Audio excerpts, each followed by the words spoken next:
Good morning, good afternoon, good evening, everyone. Thank you for joining and welcome to the webinar, first of the two, 5 years on, Achievements, Failures, and the Future of the UN Cyber Dialogue.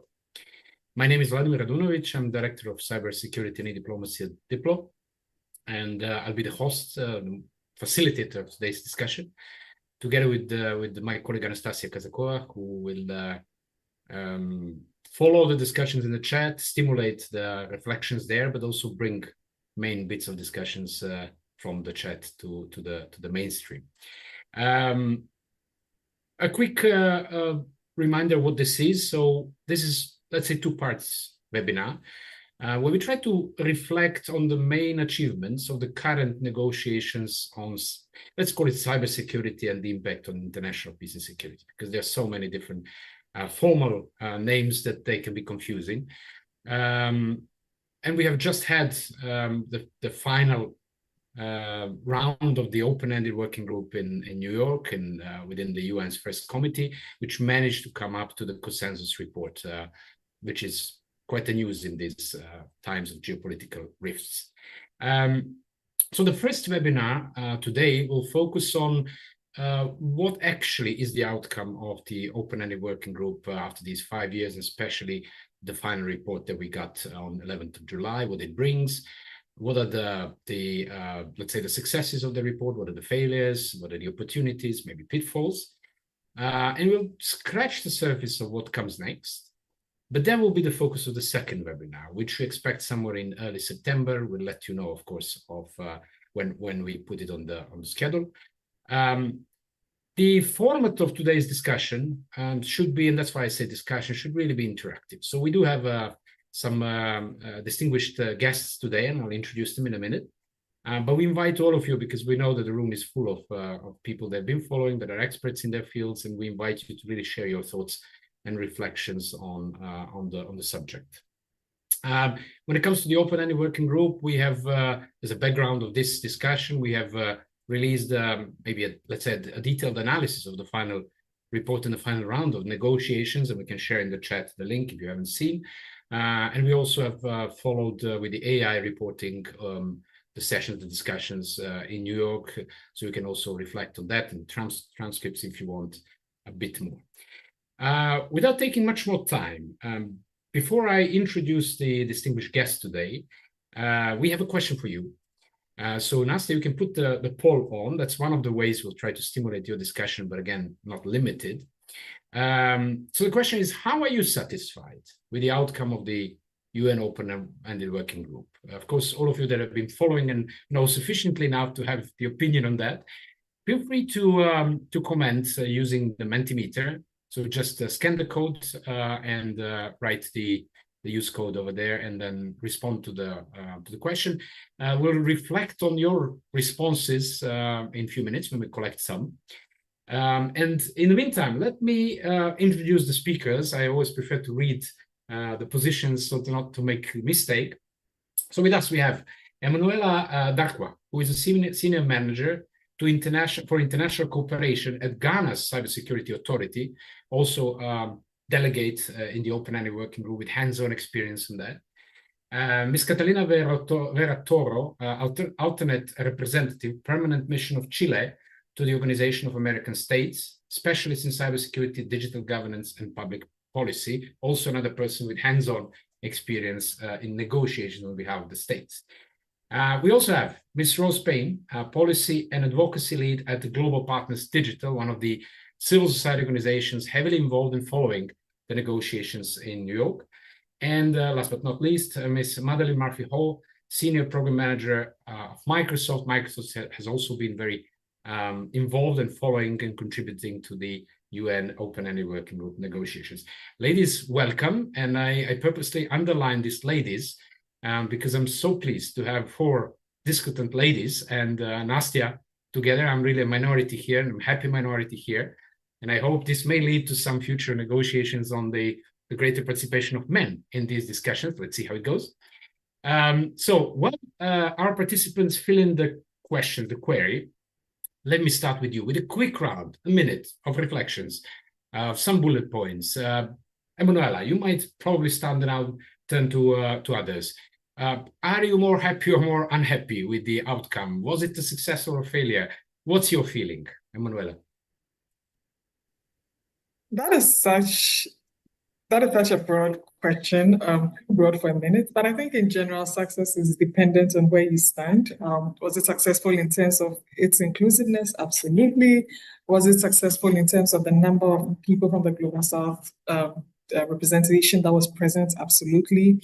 Just in general, outlining things like common threats, looking at certain tangible outcomes, I think it would be considered a success. But of course, if you are looking at certain personal perspectives that you would like to see reflected that wasn't present, then you might sway towards the other side. But I think in the general terms of what a multi-stakeholder platform is supposed to produce, I would say that it was very fruitful and very beneficial. Definitely a success. Thanks. I mean, you started with a diplomatic tone, which is absolutely correct. It really depends what we want. But I think your underlining of the participation and also the multi-stakeholder cooperation is really a good point. Let me turn then to Catalina. Again, another, let's say, state perspective. Catalina, what's your take? How did you leave the room on Friday afternoon in New York? Well, good morning, everyone from this side of the world, and thank you for this invitation. And of course, it's an honor to share this panel with great friends, of course, and it's great to see them, even if it's online. How I left that week, actually, I was very, very tired. There was a lot of work that happened outside the room, of course, as you probably all know. A lot of negotiations, working around language, waiting for the revision papers at very late hours, of course, to trying to get to that final goal, common goal, you could say that it was this consensus basis. Final report. So at the end, I mean, I do share the views that Emanuela just mentioned. Just getting everybody together in that room in a very open and inclusive way. Also to have a flourishing participation of multi-stakeholders that did great interventions in that final session. I want to highlight the like a shared paper that was drafted by a group of stakeholders. I think that was very meaningful. And it came across, of course, to many member states of this articulation that was building throughout the years in regards of like the stakeholder community. I mentioned this because, of course, as many of you will know, Chile and Canada promoted for many years the multi-stakeholder modalities throughout the process. I think that is one of the things that I think was lacking at the end of the week. However, if you look at the glass half full, you could say, I would mention this, we had that like building and flourishing community of stakeholders, also many states having engaged with them outside the room, and in like parallel lines, you could say, of the process as well. So there was great work that was achieved in that sense. But of course, the modalities were not there. We did have some minor references, at least for developing countries, and this is something that the Latin American countries also pushed very much, was the capacity building thematic group. And in that sense, my delegation pushed very digitally in regards of having concrete reference to stakeholder participation in those spaces, because we believe them to be instrumental for this to be like actually actionable and to get the goals at the end of the day. So I think we got some elements here and there. I would say that no delegation left the room like completely happy and satisfied with what was drafted. However, we were able to find consensus very early in the morning. Many people were very surprised. I actually wasn't, because I felt that it was a very, very surgically balanced, drafted APR that managed to get many of the elements while also diluting certain language. And we can get onto that further along in the discussion. But I think that getting consensus, given like the current state of affairs, it's a great success, but also because we have something that it's an instrument to continue to engage states, to get us all together, to have that proper dialogue that is inclusive, that has stakeholders, that we can build upon. I think that multilateralism is getting very questioned nowadays, and I have to say it, like being in a regional organization, we also get many questioning, from member states even. So to have like tangible results by consensus is also a way to prove that multilateralism is alive and striving. So I will just wrap it up because I think that is one of the main highlights of the week. And of course, there is always room for improvement, but we're still there, we're still engaged, and we have a long road ahead of us to continue to build upon. Thank you, Catalina. Well, I guess this reflects the old adage, diplomats, everyone left the room equally unhappy, which is probably good news. And it's interesting that you also observe a success, particularly in these interactions, in the process, which I think sometimes we forget the value of the process, not just the document which comes out and the agreement itself. But we'll get back to details, certainly. Rose, now switching to let's say those that were on the sides of the negotiations, but still quite in and active. Rose, what are your initial takes? Thank you so much. And it's such a pleasure to be here today. Thank you for the invitation.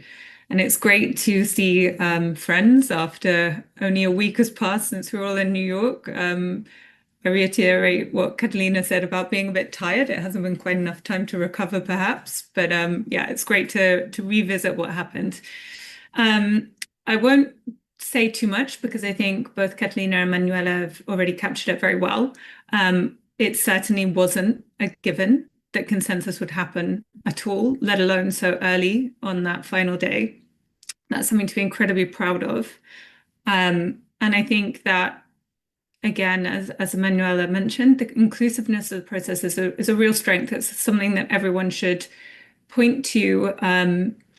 I think particularly looking at civil society, we work with a lot of different civil society organizations and have been trying to make sure that they're included in this process throughout the years. And I think that it's really clear that the kind of sophistication, understanding, and awareness of this process has grown within the civil society community.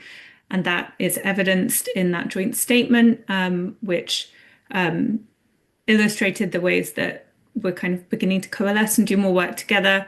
However, I don't want to preempt what I will say later, but I think after the final session, on balance, I'm perhaps a little bit unhappier than I was beforehand with how things have gone. And we can dig into that. And I would love to hear from other people and see how they are feeling after it has finally come to an end. Thank you, Rose. Excellent. Okay, let's also hear from the private sector. So Madeleine, please, and then we'll come back to participants to see what they said in the poll. Madeleine. Yeah, great. Thank you so much for having me here. I'm sorry, I'm losing my voice a little bit, so I'm hoping I can hang in here. Yeah, thanks so much for having me for this really important and timely discussion. I think I will be the more dissenting view of the rest, but I'm happy that you invited me just for this reason. Dissent is good and healthy, alive and well. So I think that sometimes in the UN spaces, there's a little bit of, too much kind of success hinges on consensus, recognizing that this is not an ordinary time in history. We're navigating a moment of truly profound geopolitical tension, and knowing that consensus wasn't necessarily a given in and of itself. Having consensus sure was successful, but I think that having consensus at the expense of where the final report ended, I think that maybe wasn't as much of a success as the community would like to say. I think the report for a 5-year process ended in a pretty anemic way, especially on the bit about international law, where if you look over the 5 years, that really hasn't been advanced very much, at least in how it's reflected in the report. And I don't think was a really accurate reflection of the discussions, the deep and rich discussions that took place specifically on this topic over the course of the 5 years. And if you look at a body that's really kind of focused on developing international law in cyberspace, and then that part of the report really ends more or less kind of where it started, that I don't think from that perspective that it was a success. I also think that on the inclusivity, I think it's interesting that the other members discuss the inclusivity, but as a stakeholder that was vetoed time and time again and by several states at several times with no ability to push back. I don't think that the process was inclusive for stakeholders. And I think that unfortunately the new mechanism really does not change the rules for modalities of stakeholders. So I think that we also will continue to have a not very inclusive process. Sure, it's inclusive for states, but I don't think, and ECOSOC accredited members, but anyone else I think really will continue to struggle to get in and to have their voices heard. And I think that that will continue to be a difficulty. I think there were some positives here on the, the way that stakeholders can participate in the thematic groups. I think that is good, and the chair handled that really well. And I think that, however, I'm concerned, or I will be interested to see how that evolves, because I know that even though there's rules that exist right now, all of this can still be up for debate at a later date as well. So we'll kind of wait and see. And I think that I want to also remain optimistic that I've been hearing that the future mechanism is an action-oriented entity, and I hope can really move beyond dialogue, because again, I think that this, that the dialogue is really important, but we're not necessarily seeing a decrease in cyber attacks. We're not necessarily seeing an increase on cybersecurity from the state side. So I think that we'll have to see how this evolves to be an action-oriented mechanism, but I remain hopeful there. And I will say, lastly, I do think that the part on the threats, so to end on a positive note, I do think that the part on the threats actually landed quite well, and that the conversation throughout the 5 years did develop and evolve and deepen. And so I think that is one of the stronger parts of the reports, is kind of a base understanding of some of the main threats. And I think that also wasn't a given. So it was good to see kind of where that landed. Thank you, Madeline. So if I can try to sum up what I hear from you, is that to a large extent, most of you are, let's say, happy, or you find it successful, the dialogue itself, the process, the tendency and the willingness to come up to the consensus. And that's a good signal in these times, definitely, particularly with the so different positions that we could see. Those of you that haven't been following Open Energy Working Group, you can certainly come back to some of those analyses and see how different some of the positions were. At the same time, certainly with some drawbacks, like some of you mentioned, the level of, and particularly formal level of participation of stakeholders, and the limitations in that regard, which seem to be staying in the next round. But let's see how it goes. On the other hand, the unhappiness comes mainly from probably the more watered down document, and as you, Madeline, mentioned, that it doesn't necessarily reflect the depth of the discussions that actually took place in the 5 years. And that's something that we've heard also from other experts that have been following. It's probably normal for the diplomatic process. The comforting thing might be that besides the final report, we also have the 3 annual reports, which is annual progress reports, which are in a way part of the package. And we hope to see more reflections in future. Now, let me come back to Nastia. Do we have any interesting comments from the participants on the poll? You should be able to see this now. I'm just sharing. I think there are a lot of people who have actually shared that they're either satisfied or somewhat satisfied, and some of the responses also echoed the views that in the current geopolitical situation, having a consensus report is at least very much satisfying. However, I found quite interesting to see that someone mentioned that states did not allow non-state actors to participate, and this is not good. And also someone hoped for a legally binding document. So I think that's also quite insightful to see here. And yeah, one of the positive outcomes is that we should have a single track process. Thanks to everyone. If anyone wants to elaborate more, feel free to use the chat or raise the hand, and you can always jump in. I also find this comment that we didn't expect much, given the whole geopolitical situation. I think managing expectations is important, and since we didn't expect much, I think it's good to know that we actually achieved. I want to bring us, before diving into depth of the what we actually got in the document, to keep a little bit longer on the process. We'll come back to something that Catalina mentioned, the corridor talks, and then also this, the results, the successfulness of actually achieving the consensus. So maybe quick reflection, I don't know, Emanuela, maybe, and Catalina, firstly from you, from the state side, from the corridor talks, which we know are the essence of diplomacy there. Did you have a feeling that the positions of the states are coming closer? And I'm not only talking about the big guys. I'm talking generally, also developing countries, across regions, among the regions.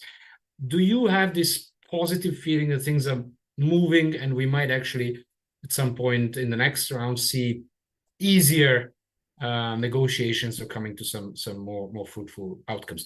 Emanuela, Catalina, briefly, any sort of your impressions? Emanuela, if you want. Thank you very much. Definitely. I mean, from like Catalina mentioned, from a state perspective, we definitely had broader understanding on some topics, the significance of certain areas.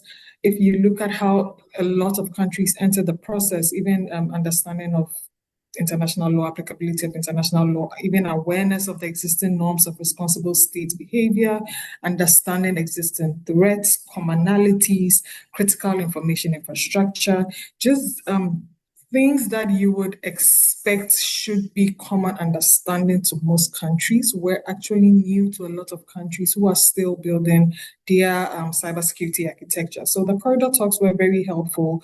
We had commonalities, and I do think that it brought states together. Even if you look at how the conversations evolved in the understanding of critical infrastructure and ensuring that countries have the opportunity to designate their own CII. There were areas that were very uniform across multiple countries. Widespread support for the voluntary norms when we were concluding, or even I think in the middle of the process, we had that as well. Ghana, for example, personally, my understanding of CBMs and the role CBMs can play was a big thing for us as well, especially moving into the sub-regional level where the ECOWAS community decided to also establish their own CBMs, and sort of taking what is done at the international level and streamlining it at the sub-regional level was very, very, very important. For us, for example, we're able to join the informal cross-regional group, working group of confidence builders and work with other countries, Germany, Singapore, South Korea, who ideally are in different regional groups, you know, Ghana being part of ECOWAS, you have the ASEAN, you have the EU, but then when you have the opportunity to have these cross-regional groups, understanding what they are doing from their end and how that is implemented into our local context and our regional context could only be made possible with international forums like this. And even having a 5-year process, yes, it is lengthy, but some of these topics take time to understand and take time to streamline it into your national context. So I think that continuity gave countries sufficient time to understand the issues at hand and see the role they have to play as well in some of these issues that were being discussed at the OEWG. Of course, there were differences. There'll be areas like Madeleine mentioned that we would not all agree on, international law being a huge one. But I think if you weigh the issues that were discussed, we would probably say we had more pros than we did cons. And that is a good win for multilateralism. And I guess what I can also read from your impressions is that which has been said many times in negotiations, that the open-ended working group as a process serves the role of the confidence building and capacity building in a way, that even these interactions between people help the positions. Excellent. Catalina, if you wish quickly to reflect on this atmosphere of states and cooperation. Of course, I agree with probably 100% of what Emanuela just mentioned. I just would like to come in very quickly from a developing state when we mention inclusiveness to explain why inclusiveness is important, right? The evolution of the processes, because it's not only the open and the working group, right? This is a long coming process that is being like built by blocks of other processes that have preceded and that have not been very inclusive. So to have this with all member states there to have that dialogue, that's what I would highlight. And many developing states feel that it's become a process, like Emanuela mentioned and you, Blara, it's a learning curve. Like the process has benefits in itself, right? Because you learn from each other. And the importance of multilateralism, especially for developing countries, comes from the common goal of not leaving anyone behind, right? So that is a very key thing to have to keep in mind when we say that it needs to be inclusive. And I think the open and the working group, through many different there were funds for like developing states participation, the WIC fellowship for women participation. I think there were many elements that make this process very unique in itself. But from like corridor, you could say works, I would highlight, even though that the report didn't include like good an accurate reflection of international law discussions, there were many incremental, you could say, successes. For instance, the national positions on international law from member states and regional organizations. We saw the EU regional position, the African Union regional position. 37 member states came up with their national positions when it came to international law, and that in most cases happen in the sidelines throughout the 5-year process. So there was a lot of like networking that had concrete results that not necessarily were part of like the final APR, but happened because we all convened in that room. And coming from representing a member state of a regional organization, I think there is great value in that discussion because regionally we provided a mandate for like SICTE, our committee that covers cyber, to venture and engage with other regional organizations when it comes to, for instance, collaboration on CVMs, capacity building. So we have an integrative approach, but it's on implementation of the norms, for instance, collaborating with other regions. So that happens because regional organizations also were able to participate in a way in those discussions. But of course, the results are going to happen outside of that room. So I think that having that instrument or that space that brings us all together also helps us, continue to build upon in the different levels. I mean, the UN is not the fora to do absolutely everything. And I agree with Maddie, what she mentioned, like, how is this going to be action orientated?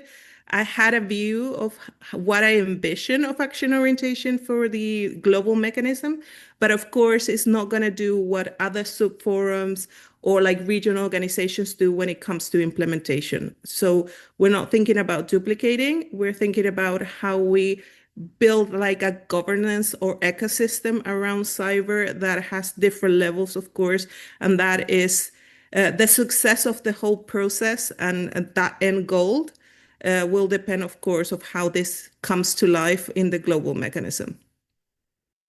Excellent. And 2 points, or another point I heard from both of you actually is the importance of regional cooperation and the depth and the contribution of the regional, cross-regional cooperation.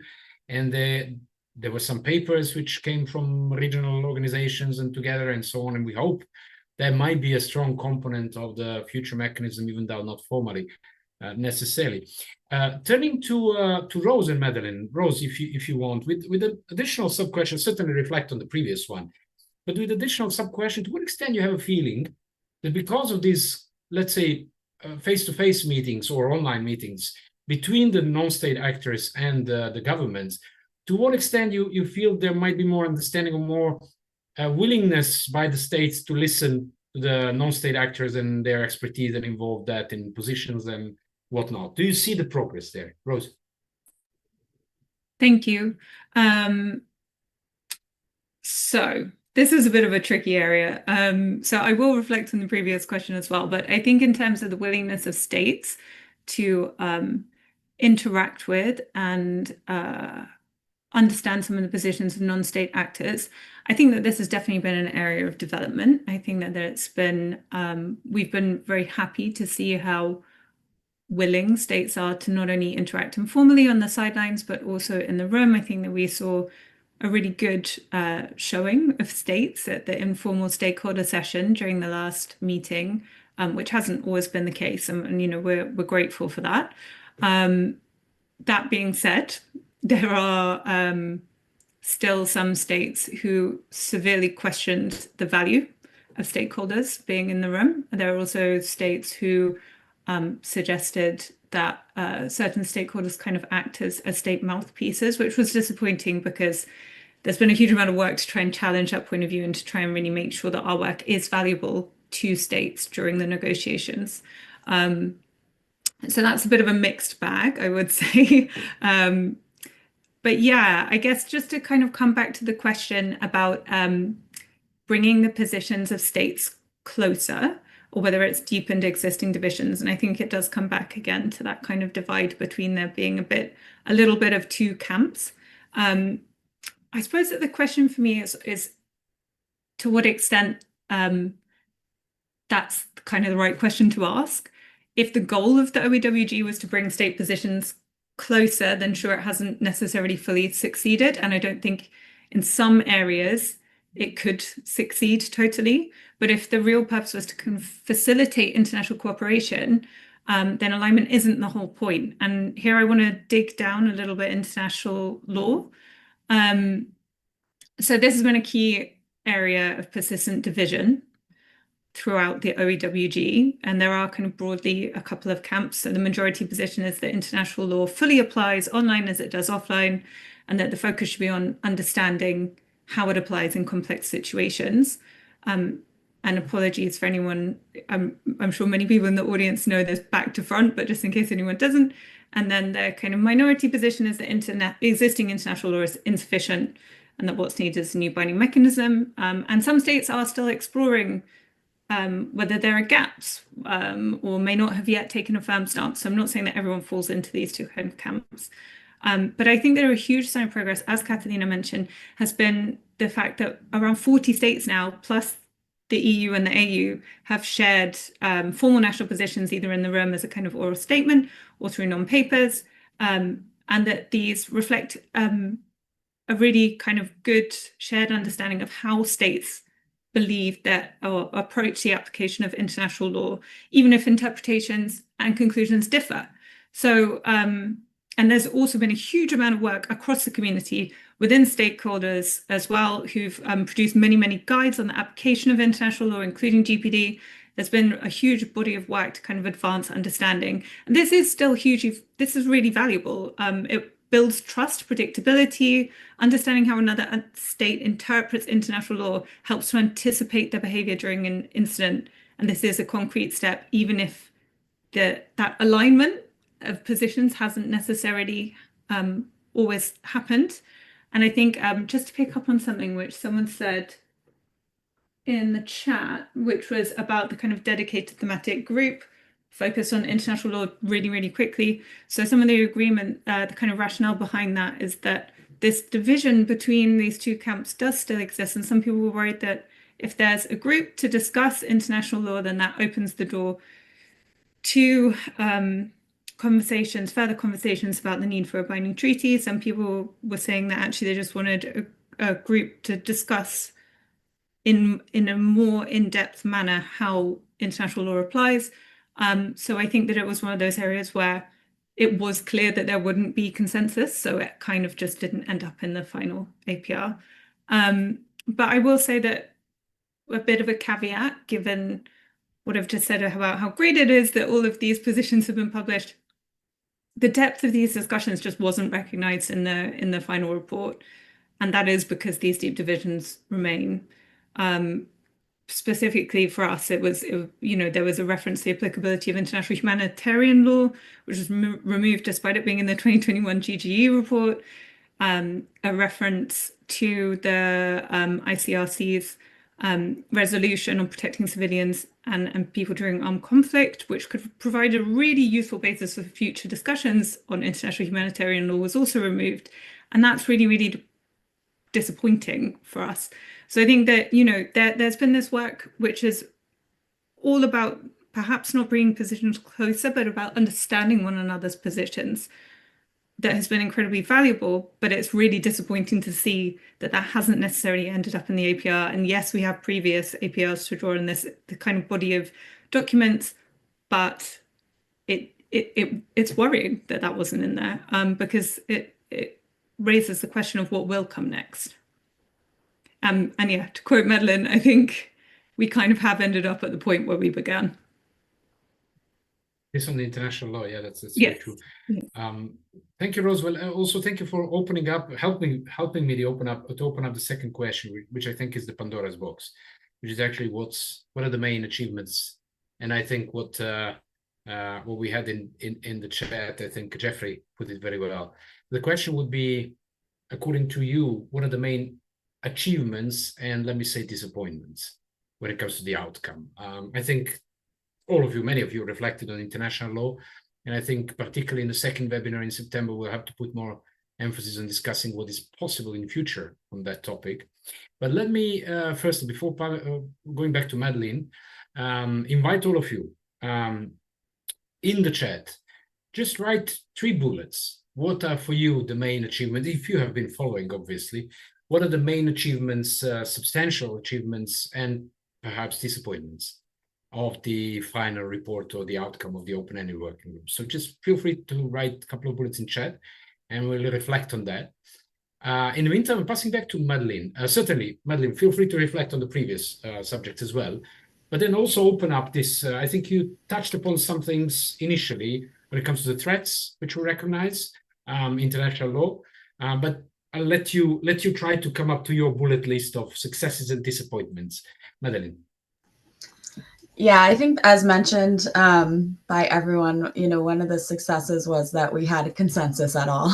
And I think that, you know, in the beginning, I said that sometimes we hang our hat, I think, a bit too heavy on the UN, in the UN space, on that this was a success having consensus. But I do think that in this geopolitical climate, that in and of itself, on this very sensitive topic, I think it is a success to come out of there having consensus. And was the document more anemic than we would have liked to see? Yes, but I think that, you know, ending at a place where we also, secondly, so having a consensus at all, that wasn't a given, and secondly, having a single track mechanism, that was really important to us. As someone mentioned in the track, doing the analysis and attending and following 2 separate mechanisms on the very same conversation and topic would have really been a waste of resources and time, and I think eventually would have fallen apart. We saw it in the space context not too long ago, where there were 2 separate processes, and then eventually in the back end, they kind of weaved them together to then make one single track. So I think that that can't be taken for granted either, that we ended with one mechanism moving forward.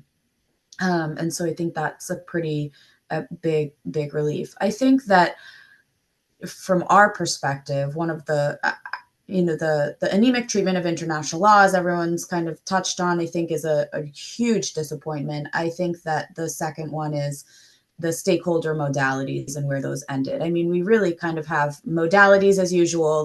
They really haven't changed all that much from where we are currently. I think that there was a really strong push from Chile and Canada, and thank you so much for the work that you did to put forward the stakeholder modality paper. And really, there was a lot of momentum there.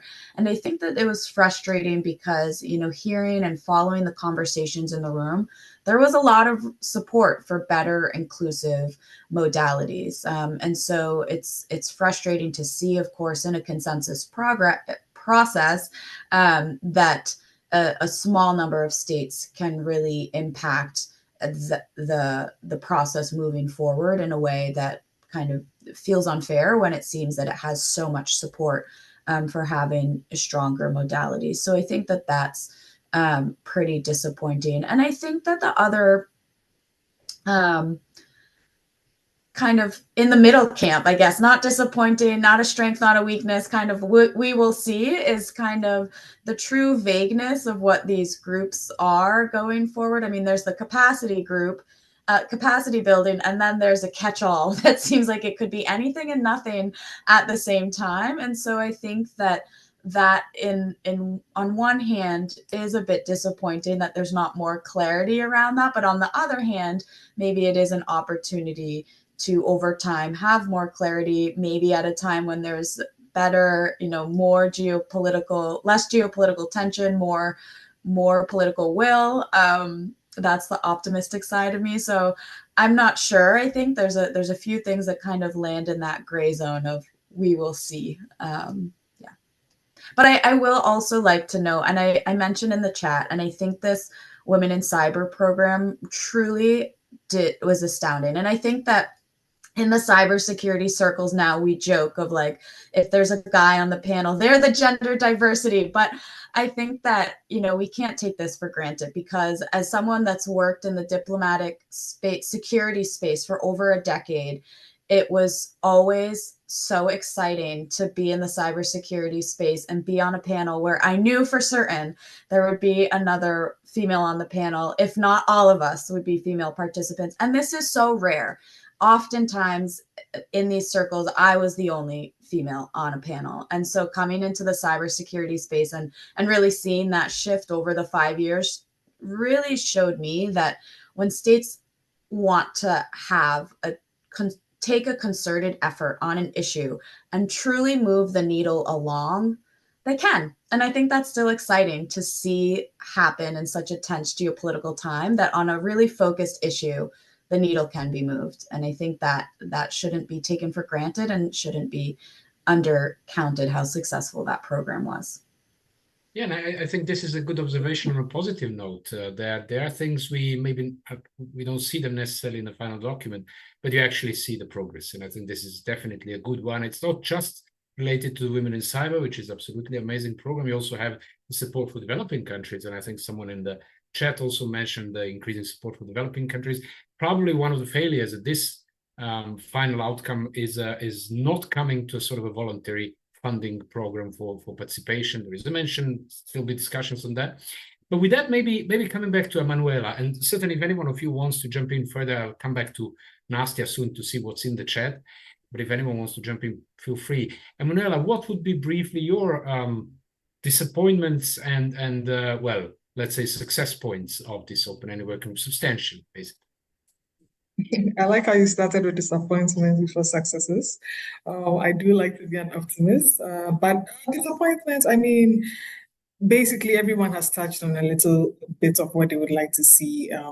But for me, for example, I know that moving forward, we were hoping for more elaboration on the dedicated thematic groups to sort of see what that would look like, have a visual of how that will be discussed moving forward, how time will be allocated, sort of a structure in terms of what to expect in the future permanent mechanism, which unfortunately did not happen that way. So we sort of foresee a lot of conversations around structure moving forward and how we're going to allocate time.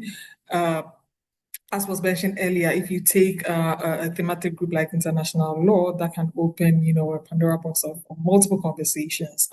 But then you cannot also let that outweigh a conversation like capacity building, which is important to a lot of developing countries and small island states and etc. So it's more of a question of how we're going to prioritize different conversations moving forward. And I think Ghana would have liked to see some sort of outline, some sort of structure. But then even getting again to this process and getting to this point and getting to a point where we have even a single track mechanism in itself is an achievement. So we sort of have to take our wins and then keep moving forward. Definitely having more gender diversity was incredible. Like Madeline said, I know she's been in the space longer, so she can attest to this. But for someone like me who even started the International Cooperation Team from the very beginning, we did not see these numbers when you were having panel discussions. This is the first time I've sat in a panel and we are all women. And just seeing that growth, seeing that evolve, seeing the intentionality of gender in the document in terms of gender responsiveness to capacity building, integrating gender perspectives into national ICT policies for countries that have not yet drafted or are looking to revise the drafting of their national cybersecurity policies, bringing their awareness to these areas, bringing their conscience to these areas to ensure that it is considered moving forward, I think was an incredible success. Conversations around capacity building cannot be left. I cannot proceed without saying that definitely was incredible as well. So I think that, again, success is dependent on where you stand, but then there are areas that we could have improved, there are areas that we could have talked more about. But if you look at the vastness of capacity building threats, norms, international law, CBNs, there isn't sufficient time within a week to discuss all these topics. So if we have some tangible items, like even the POC and the 8 agreed norms, I think we should take that as a good thing. Thanks, Emanuela. And I come back to what Catalina mentioned before, is that the UN is not the only venue where things happen. It is some sort of a multiplier as well. So we hope things will happen elsewhere. One of my disappointments in a way is the way the global mechanism is structured, again, with a very limited time for discussions, unless they change something with more ad hoc discussions and so on. And I'm not sure that so deep questions like the international law applicability can be tackled in such a short time, especially matched together. But we'll come back to that. Let me firstly ask Nastia to just briefly summarize what's in the chat, and then run the next poll, which drives us to the last question of what comes next. So Nastia, a quick summary from the chat. Sure. To your questions, what will be the main positives and the negatives as an outcomes of the UN OEWG? I think two participants have mentioned the POC directory and a single track process. For the future, there've been also, I think, a really interesting point about the more voices in that list, and I think delegations from the global south who increasingly who increased their participation in this OEWG comparing to the previous processes. And the 2 questions on civil society, probably some of the speakers would be interested to address. How can we expect more civil society, especially from the global south, to be present and more involved in the OEWG, in the future process? And what could be the solution for the states that have little resources to be engaged in this process as well? Thank you, Nastia. Excellent points. Keep discussing in the chat. We'll bring it back. And this, in a way, leads us to the third question, which is what we should focus on in the next rounds. What is left for the next negotiations? We touched upon a lot on international law, but there are certainly other things. Before I come back to the speakers, Nastia, can you put on the second poll? So this is again the invitation for all of you. In your view, what should states prioritize in the UN Cyber Dialogue? And we have suggested some of the topics there, and we'll be seeing how the things move. But if there is anything that we didn't mention there, feel free to add in the chat as well. So we try to get a general picture. Now, coming back to this question, back to Catalina now. Certainly, feel free to reflect, how you already did to a large extent, on the successes and failures or disappointments, but feel free to add to the previous one. But maybe extract from them what you see as is the priority to be left for the global mechanism that inshallah starts next year. Catalina. Well, let's be hopeful. So in March, we shall all reconvene. There will be an election of chair, right? And there are many elements that are in the final APR and that are drafted as part of the structure of the global mechanism. I like how Maddie mentioned it as anemic. I would say that somewhat diluted in some elements. And that is one of the concerns that I personally have, because when you have some like diluted or open to interpretation, when we reconvene, I mean, the divergences are still going to be there, right? So they're not going to magically disappear. So I like how this poll is going on, like how we should prioritize, but there are something very practical things that need to be addressed, right? We have 2 dedicated thematic groups. We need to assess facilitators, for instance, for those to get them working. So we have like a schedule of quinquennial process that needs to be assessed. There are practical elements that need to be also discussed and agreed upon. And that could actually open a very long discussion that could like stall some very meaningful discussions that need to be had, for instance, in capacity building, in the implementation of norms, right? We might like, because this is the UN and it happens, when we discuss modalities, it gets tricky because it also underlines with political elements that come into play and some like tokens of negotiation that come back and forward in order to have the mechanism actually doing what it does, mechanism, right? Working, a machine working. So that's one of the concerns that I have. Also, in regards of like, we had a great chair that was great into getting very creative on with the modalities that we had to get participation of stakeholders, right? And to have those town halls and to have a very inclusive nature of dialogue to get everybody engaged.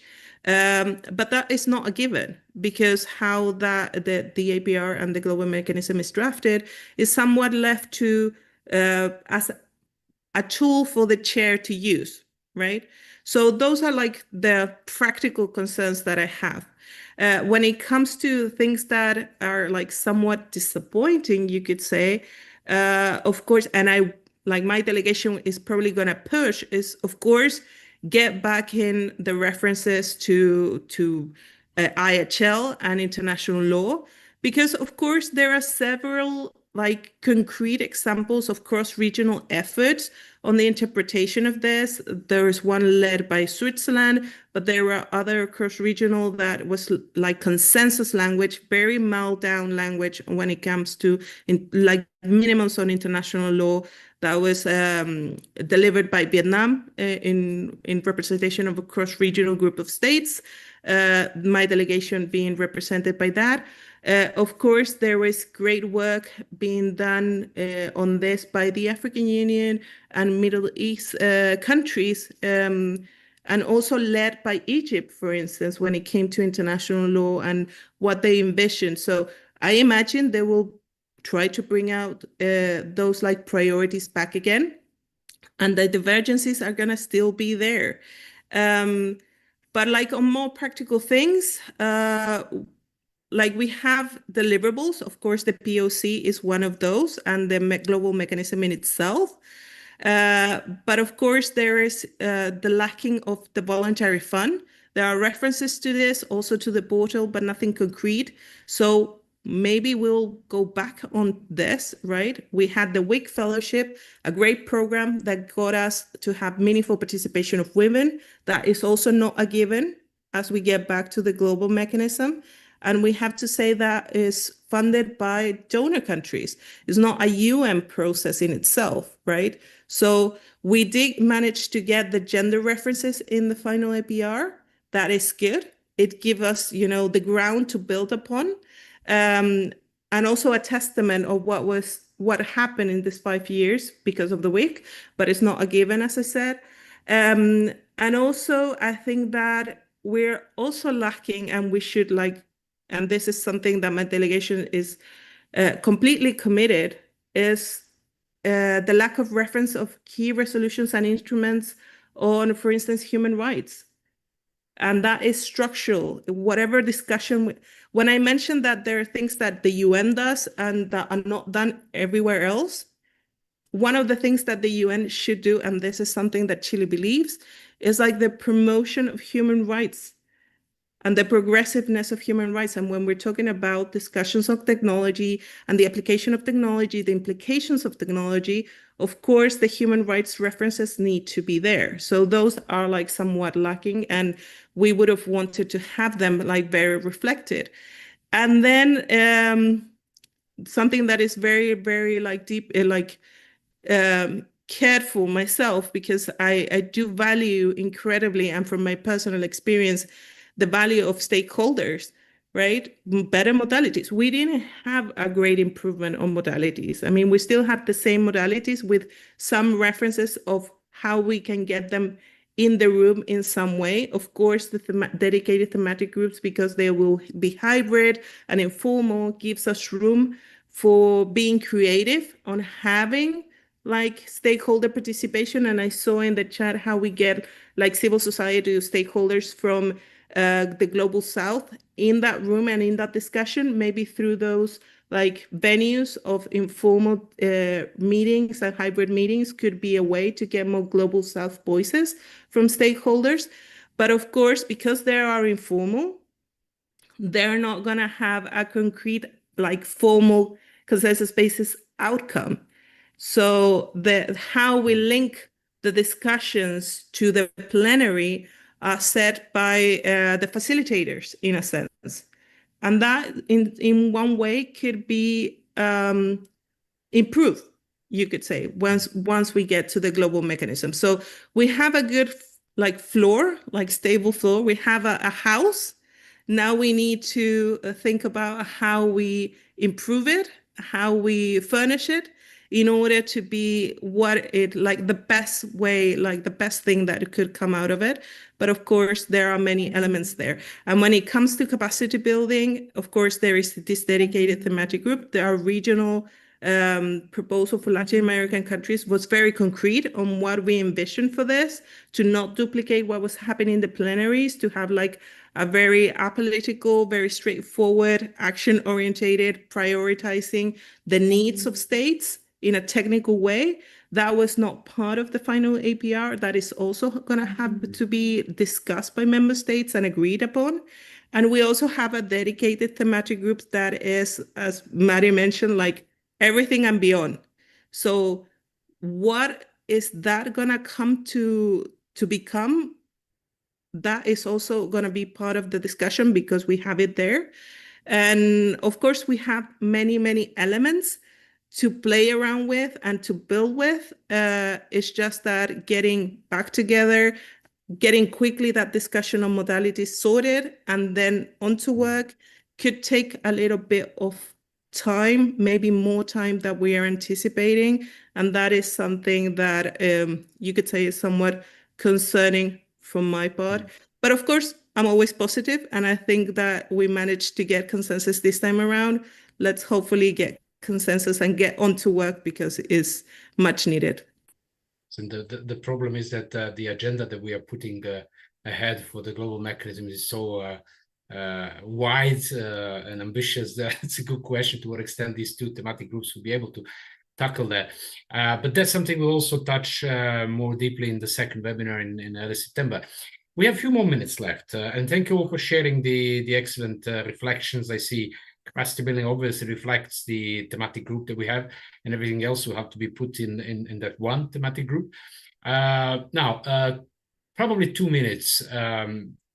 If you can try to reflect and close with what's left for the future negotiations.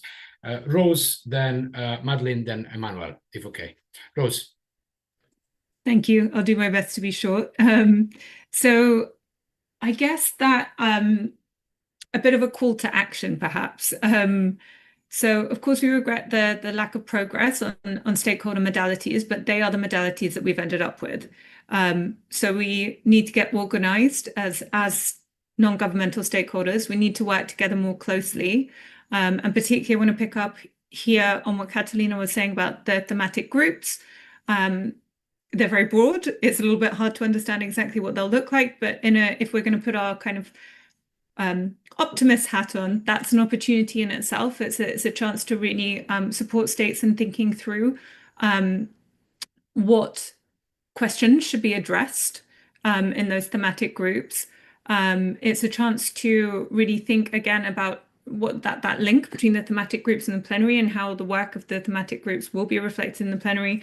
And here I would really appreciate on a personal level the chance to think through with anyone strategically how we can make sure that stakeholder engagement isn't in the thematic groups isn't used as a bargaining chip once again. And I think it's also an opportunity for us to think about how we get more visibility for all of the fantastic work that does happen outside of the UN, and to really think about how we can further help states to understand what resources are out there for them to draw on. I am personally very keen to collaborate further on this with other stakeholders and across different stakeholder groups. I think that kind of cross-stakeholder work is really important. So please do reach out following this, and I'll pop my email in the chat if anyone would like to do that.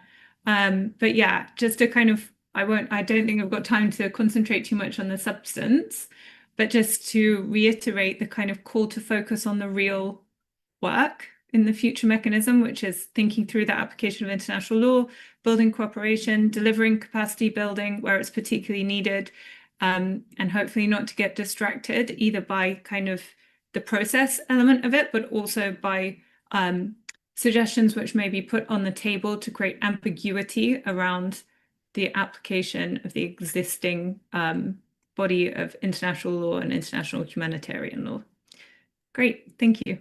Thank you, Rose. And please, you can also in the chat reflect on that excellent question on how to get more involvement of the Global South civil society organizations, because I know GPD has been very active in this field and connected, so you can probably reflect, give some ideas, and certainly your contact. Madeline. Sure, I'll be quick, recognizing we're close to time or at time here. So I think one, making sure that we don't backslide. And I think that Catalina had a good vision for it, that we have the foundation. Now let's add the curtains and add the decoration. And I think that we have, whether we like it or not, this is kind of where the OEWG APR ended. The OEWG mandate is done, and we have to kind of look forward. And I think make sure that we truly do build off of the work that did happen in the OEWG and try and find ways that we can bring back those truly rich discussions that did happen over the course of the 5 years into the permanent mechanism. So making sure not all is lost, for example, on international law, and trying to figure out, even though those discussions weren't reflected in the final APR, all the states know they happened. And I think continuing to find ways to make sure in the permanent mechanism that those discussions are not just reflected, but are deepened and are, continue. And so I think the first one is to truly build from what the OEWG was, and make sure that we build from there and not backslide. The second is make sure that the new mechanism is indeed action-oriented. What that means, how that looks, I'm not sure, but let's make that happen. And I think thirdly, what Rose said is, we have what we have now. We can be disappointed, we can be elated with how it ended up, but this is where we are. And so how can we truly look forward and find creative ways for the stakeholder community to participate better, to participate more. I think the thematic groups and the fact that the chair made those informal was helpful, so that stakeholders could participate, and trying to find a way to use those thematic groups to kind of then inject information, whether it's intel or analysis or whatever it is from the stakeholder community, inject that into the formal process as well. So I think for the stakeholder community to really look at the thematic groups and how those landed as an opportunity to really influence the formal process as well too. Thank you, Madeline. I think I hope that on the part of the institutional knowledge of the open-ended working group, in a way to bring everything back, now stays more in the delegations as well, which is good as part of capacity building. So they own that knowledge and bring it back. So that's hope. And on the practical one, let's hope that the initiatives that exist, like the GFC and certainly what we do, the Geneva Dialogue on Responsible Behavior, and then the others on spyware and so on, also find a place to feed into that, the Paris Call and so on, so that we have these expert inputs. Emanuela, the biggest burden is on you to close now, to give us some positive thoughts and optimism, what is left for the future negotiations.